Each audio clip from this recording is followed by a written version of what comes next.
मैं तो दिल्ली में रहता हूँ और रेडियो फीजी बहुत रेडियो फीजी रोज सुनता हूँ. रेडियो फीजी 2 देश की धड़कन.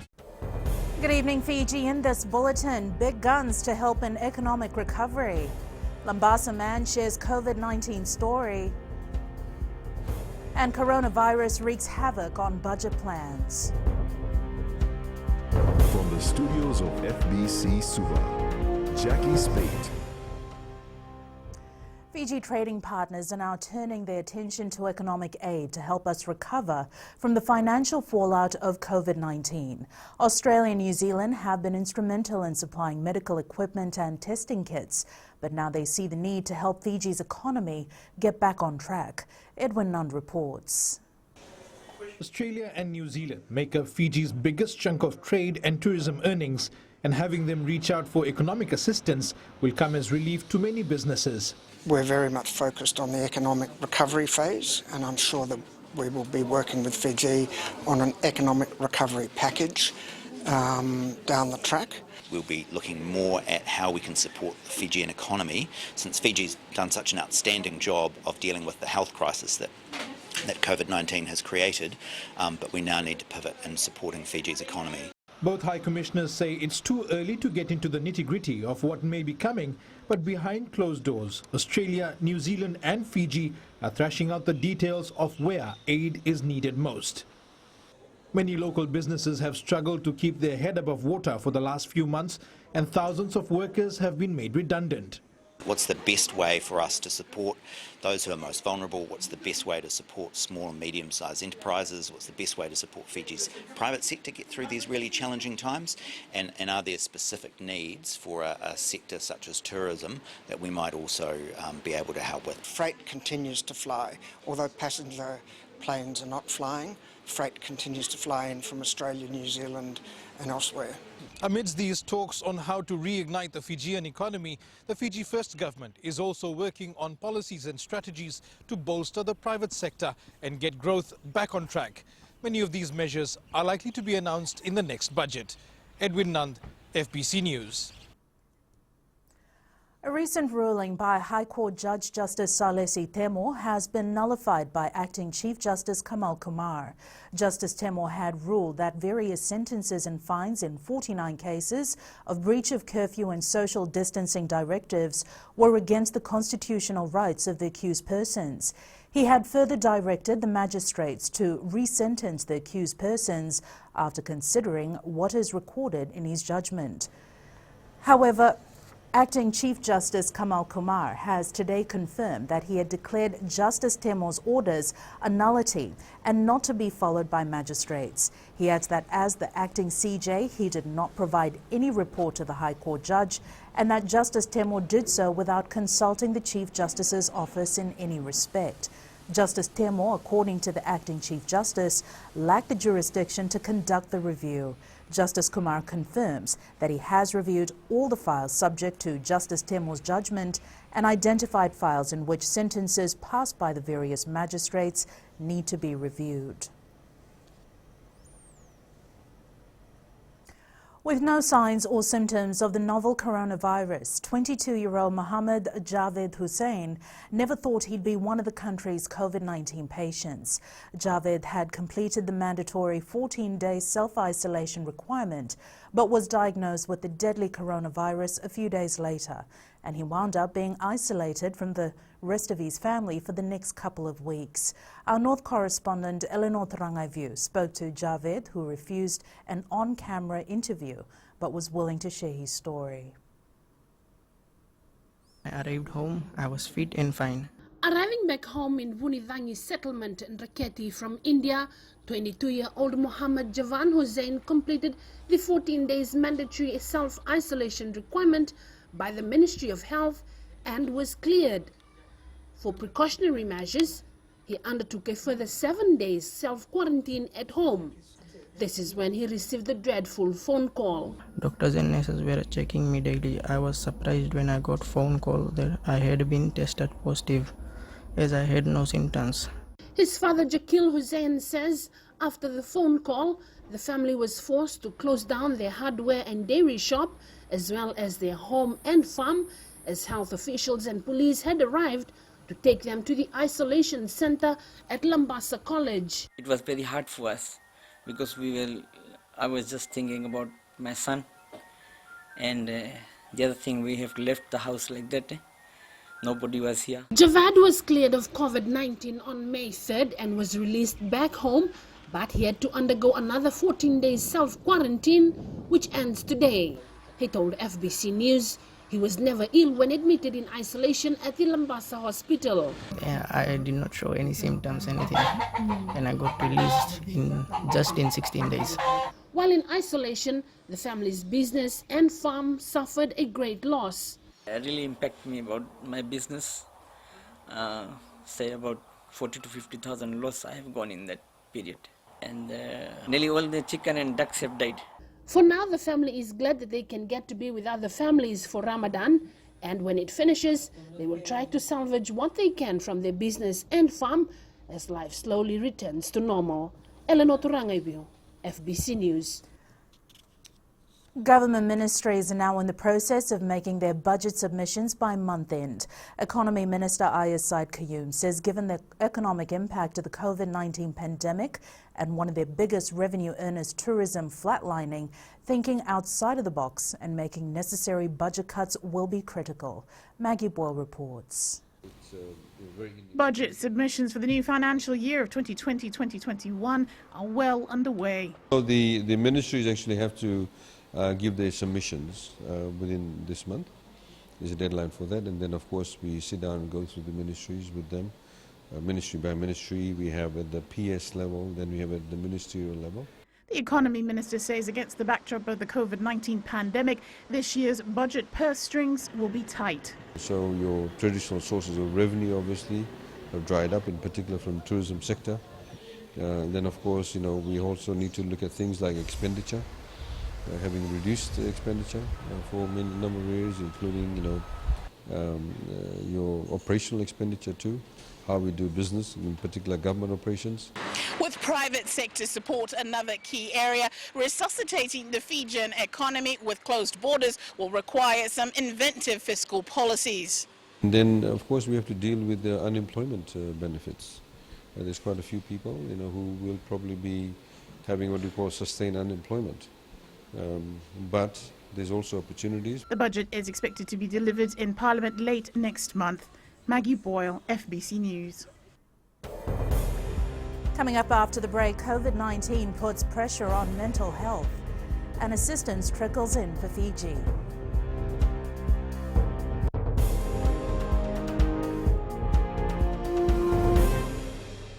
Pula natang ko approach lang kerse, go erkraki.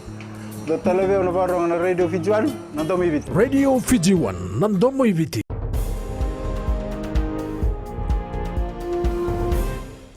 As COVID-19 continues to affect the world in various ways, mental health has also been a highlight in this pandemic.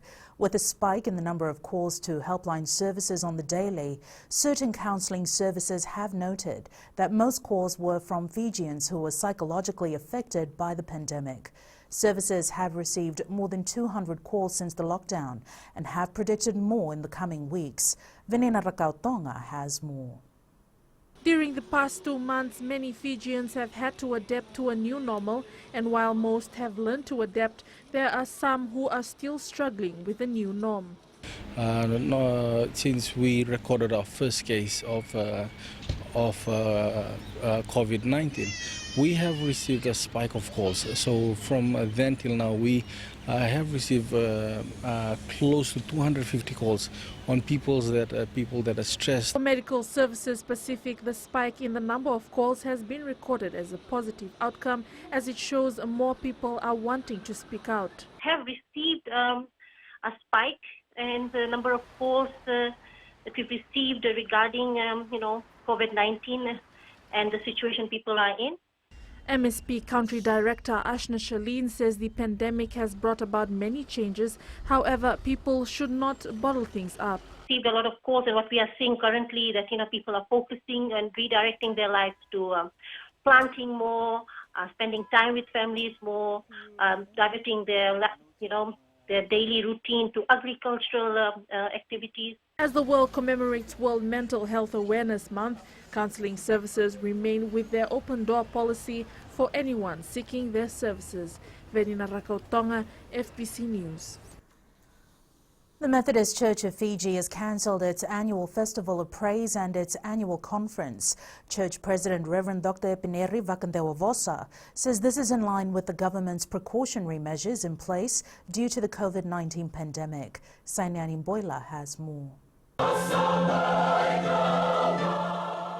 The current COVID-19 pandemic has taken its effect on the Methodist Church. These are very tough times indeed, and the financial, psychological and emotional challenges that COVID-19 and Tropical Cyclone Harold have had on a community is quite significant. Many people are struggling. They have lost their jobs. Many are on reduced hours and income. And we are very mindful of this. The annual Festival of Praise raises money for the operations of the church, and with it being cancelled, Reverend Dr. Vakandewa-Vosa says they have other options. They know what to do, and particularly the head office here in Suva. Our management has planned in place because of this difficult situation. Nobody expects the situation, but we have to make decisions and all the best alternatives that we can give. Fiji Council of Churches members Reverend Dr. Tevita Mbaniwanoa says the halt of the conference and the Solevu will be an issue for the church. However, it's being done to benefit its members. But the president, in cases like this, has the say of how to go about, because the other bodies are limited because of the restrictions given to us through the COVID-19 issue. The annual Methodist Church Conference deals with the church budget, postings, elections and other operations of the church. More than $500,000 was raised last year in the church's annual Festival of Praise. Sainiani Mboila, FBC News. The Health Ministry has received 47 gene expert kits for the testing of COVID-19. Today's donation is part of an ongoing assistance from Australia, New Zealand, the World Health Organization and international aid agencies. Australian High Commissioner to Fiji, John Feeks, says they stand ready to help as and when necessary. Assistance continues to come in for those affected by Tropical Cyclone Harold as a French cargo plane brought in humanitarian aid today. Around 9 tons of aid were today received at the Nandi International Airport, signalling the continuous support from the French government. Philippe Naikaso has more. This is the first of 3 cargo planes that will arrive into the country, bringing in humanitarian aid for those that still need assistance following TC Harold. And as people from the Pacific, we share all the challenges. And this beautiful plane, the plane tomorrow, the plane day after tomorrow, are simply a token of our friendship and of the fact that we all share the same hardships, sometimes in this beautiful ocean. The ambassador hopes that the assistance will go a long way for those that are still affected. The sense of being one team. And this has been great. The messaging and the policies have been right, and the people reacted the right way. So that's why I said I am grateful to be here. Because hardships, yes, there is no denying, but hardships with a very clever vision and with a very good attitude from everybody. We request international assistance, and we have a member state, in this case France, which responds to this call for international assistance. The European Civil Protection Mechanism can contribute to the shipment of humanitarian cargo. So the plane which stands behind us today brought humanitarian cargo, which is donated by France. 200 family-sized tents will also be brought in by the French cargo plane over the next 2 days. Philippe Naikaso, FBC News. Turning overseas, people are taking to public spaces in their thousands in the US as states start to ease lockdown restrictions. It comes as the nation's death toll nears 90,000, with almost 1.5 million cases of the COVID-19 virus. And time for the latest from the world of business with Whitney. Thanks, Jackie. Coming up in business tonight, the Motor Group works on projects.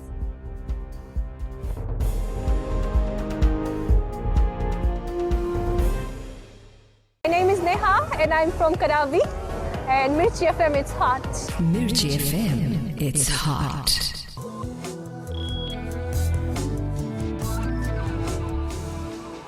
The Motor Group of companies says it can't make any forecast when it comes to the development projects amidst the COVID-19 pandemic. There are two major projects, the Damodar City Lambasa project and the upgrading of Village 6 Suva. Chief Executive Dev Damodar says the first phase of the Village 6 project has been completed and the rest of the work put on hold. Construction is ongoing for the Lambasa project. He says the decision to continue with the Lambasa project was carefully thought out. We were very confident of the Vanwalevu environment, economic environment. Yes, it's got some challenges now due to COVID, but we are very hopeful that, look, we can keep it going, you know. The Lambasa project will feature a food court, retail space, entertainment, kids play area, and parking space like its sister complex in Suva. As work towards a trans-Tasman bubble continues, some European countries have started travel bubbles of their own.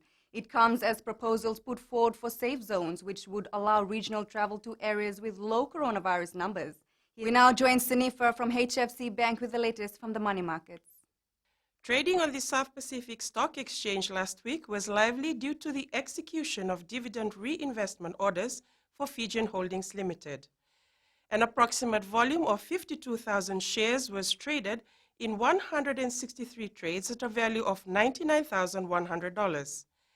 Fiji Care Insurance Limited was the only security which recorded a share price increase. The overall market capitalization recorded a drop of 2.9% and concluded the week at a value of $3.6 billion. On the foreign exchange front, the US dollar held its ground as global tensions with China overshadowed improving sentiment from easing coronavirus lockdowns. US retail sales crashed 21.6% on a year-on-year basis last month, and 20 million Americans lost their jobs. Australia has run into trade issues, while the leader of the European Union's largest political alliance is pushing for a temporary ban on Chinese takeovers of struggling firms. That's a wrap from our local stock market and from HFC Bank, Vinaka. Turning to today's exchange rates as set this morning. In a familiar pattern, the Fiji dollar gained in strength against the currencies of our two major trading partners, Australia and New Zealand, but showed minor declines against the other currencies we cover. Onto the commodities market, where prices were rising. Crude oil rose more than $3 to pass the $30 per barrel mark. Gold was up at $1,761 an ounce, while silver rose more than $1 to $17.21 per ounce. That's it from business tonight. It's back to Jamie with the latest in sports. Thanks, Whitney, and good evening in sports tonight. And small steps towards main court for tennis. This and more after the break.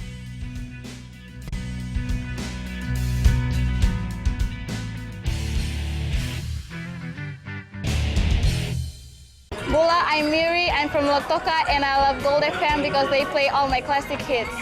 Gold FM, only the classic hits.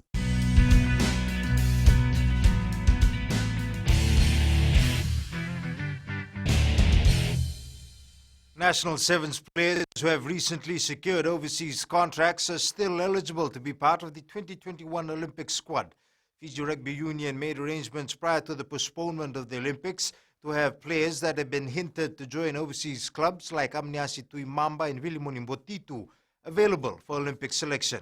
Following the announcement of restrictions being eased on a few non-contact sports, Tennis Fiji is delighted to get back up and running. While major competitions and tournaments are still restricted, Tennis Fiji looks to take small steps to get players back onto the courts. Tali Materakula has more. While getting players back on the courts is what Tennis Fiji is hoping to do, safety measures will still be followed. Again, we have some safety measures still in place to comply with social distancing still, so we're looking at playing singles.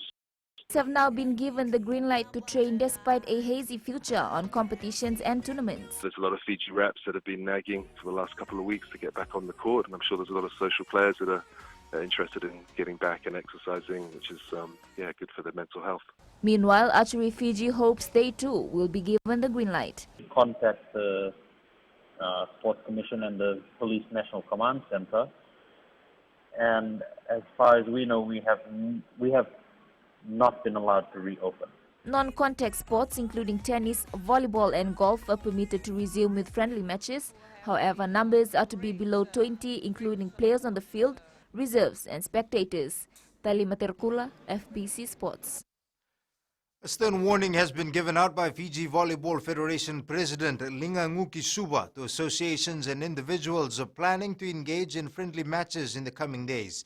Nguki Suba says because restrictions are eased on non-contact sports, it does not mean people should disregard the COVID-19 precautionary measures in place. The Federation President has also warned associations to refrain from holding major tournaments for the time being. In no way says that we can start holding tournaments. They are only for friendly matches, for your neighborhood, for your family, for your friends. Please do not organize tournaments as the restrictions are still in place. NRL officials are in a race against the clock to have the league's relaunch ready in 10 days' time. The remainder of the draw needs to be sorted and stadiums need to be confirmed, all while the threat of a referee strike hangs overhead.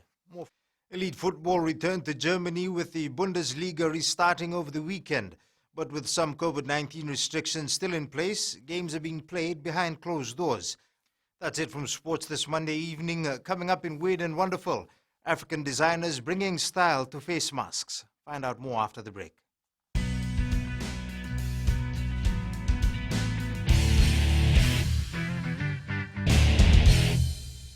Bula, I'm Miri, I'm from Lotoka and I love Gold FM because they play all my classic hits.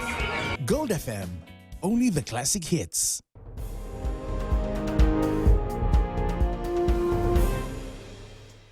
In new media tonight, Vodafone Fiji has opted to make sending and receiving money easier for their customers through M-Pesa during these times of crisis by offering no transaction fees for 2 months. With the new QR scan to pay feature also making it efficient for customers, money transfer can be done from the comfort of your home to avoid waiting in long lines at the counter. Vodafone Fiji has partnered Vodafone Fiji is partnered with 3 online money transfer services, which are World Remit, Tunes and Raya Money Transfer. Money sent through these portals may take 5 to 10 seconds, providing no hassle for the senders and the receivers. It's instant, or if I can say near instant, because it takes between 10 seconds to a minute to receive the money on your mobile, and then you are able to go use it anyway, either cash out or start making cashless payments at places available. It's highly accessible because the mobile phone is in your hand every time.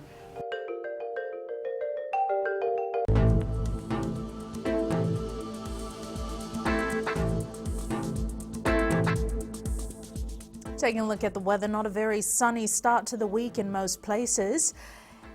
In the Western Division, it was a fine day all throughout. Eastwards from Pacific Harbour to Suva, mostly cloudy apart from a few light showers. And up north, cloudy periods with brief showers over Vanolevu. At sea, moderate southeasterly winds with moderate seas. Turning to the tides, the next high tide is at 4:24 a.m. Sunrise is at 6:25. And for tomorrow, cloudy periods with brief showers over the eastern parts and interior of the larger islands. Elsewhere, fine apart from possible afternoon or evening showers, cool at night. And for our further outlook, we're looking on to Wednesday. It's cloudy periods with brief showers over the eastern parts and interior of the larger islands. Elsewhere, fine apart from possible afternoon or evening showers, and again, cool at night. In Fiji on Pulse tonight, we ask, what are your thoughts on food prices in light of the ongoing COVID-19 pandemic?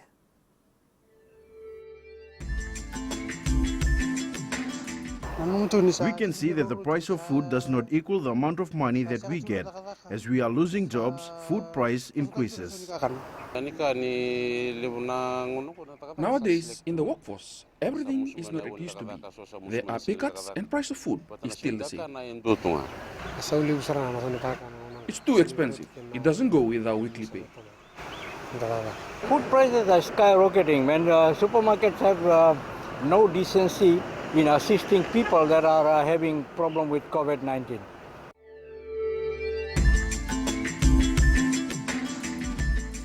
In the world of the weird and the wonderful, face masks have been one of the most desired items during this COVID-19 pandemic. Now in Nigeria, it's a mask with a difference that is making inroads. Recapping the main stories for tonight, big guns to help in economic recovery. Lambasa man shares COVID-19 story, and coronavirus wreaks havoc on budget plans. Now for these stories and others, tune in daily to our sister radio station Gold FM. Our poll question last week, we had asked, should a banking ombudsman be appointed to oversee bank services in Fiji? 72% said yes. And this week we're asking, do you agree with LTA's compulsory online registration of driving license holders? Visit our FBC website to answer. And our shot of the day, we start our week with a picture taken in Lautoka. And this was shot by Wilma Magoon at Natambua. And you can send us newsworthy pictures and videos on email fbcnews@fbc.com.fj. Share it with us via Facebook page, FBC News, our Twitter page at FBC_news. That's your news for tonight. Until tomorrow, Modamanda.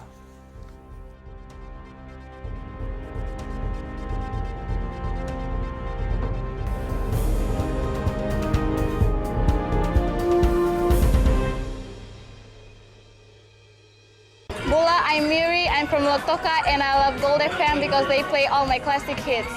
Gold FM, only the classic hits.